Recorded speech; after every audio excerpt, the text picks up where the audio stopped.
Hey guys, Justin and Mike here. We're at the Nintendo Indies event at PAX 2015. They're calling this Nindies at Night. It's a clever pun, amalgamation. We get it. It's on the wall back here somewhere. A lot of really cool games, not a lot of new stuff, but a little bit of new stuff. One of the new things that we did see was Shovel Knight, the Plague expansion. We've known that Shovel Knight is going to have an expansion for a while. This is the first time we've gotten to play it, and it's very difficult controlling this new character. It's a lot of fun. I really enjoyed learning how this new character works, even if I was really terrible at it. But I mean, that's what I love about Shovel Knight. It still has that great, the great art, the great music that captures that 8-bit mixed with 16-bit. Still difficult? Still brutally difficult. But I feel like I'll get used to it. But you played a little bit of Poncho? Yeah, I played Poncho. It sort of reminded me of Fez, especially the art style. It's kind of that boxy, really pixelated, cartoon look almost. Maybe not cartoon, but definitely very, very much like Fez was in terms of perspective and everything. But you can shift to the foreground, you can shift to the background.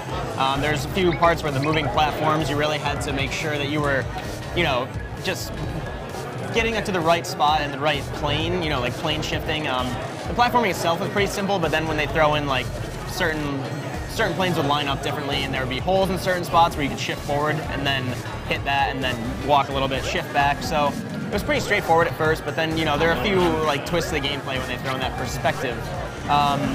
And Poncho kind of illustrates one of the things that Nintendo is doing in a really interesting way, is that Poncho's already out, that it's been out on PC. It's a game you could already play, and that's true of a lot of games here tonight.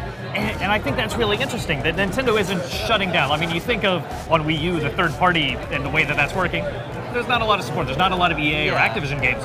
But on the indie side, like, this is kind of huge, that we're also getting Kerbal Space Program, Action Hank, like, all these games that have been out there, but that they're both supporting the Wii U, and that Nintendo is actively looking for that support. And I think it's always great, to have a place for these creative teams that might not have the resources of AAA developers, which those games are always awesome too.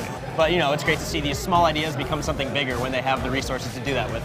And that's one of the most exciting things to see at PAX, is both the community that's around all of these games, but also all these indie developers and the exciting games they have. And we'll be checking out more of them there at PAX 2015. Stay tuned to GameSpot.com.